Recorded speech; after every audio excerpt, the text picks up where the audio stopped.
nėra iš tiesų kitos karmos, kaip tik tai sprendimų nepriėmimas. Būtent sprendimų nepriėmimas ir kuria karmą. Čia tokia naujesnė žinutė jums.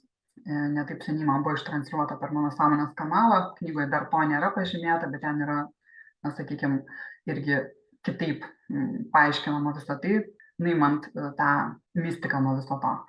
Ir tą sunkumą, nes karma tokia, viskas turiu čia atkentėti, atidirbti, atbūti ir panašiai. Dėl to negaliu nieko ten. Tai va, tai žinokim, kad viskas yra keičiama, karma taip pat. Ir visų pirma, turim išmokti ir gebėti priimti sprendimus, nes kada mes jų nepriimam, va tada mes ir prisikūrėm to, ko mes nenorim. Tai va, prajauskit ir patys. Ir suprasit, kad iš tiesų tai yra. Taip ir yra. Ir visa kita ta tiesa vadinamoji apie karmą yra tik tai baimės paradigmos, sakyčiau, šviesnešius blokuojanti informacija. Ir todėl laisvinam save nuo to, nes tai nepadeda niekam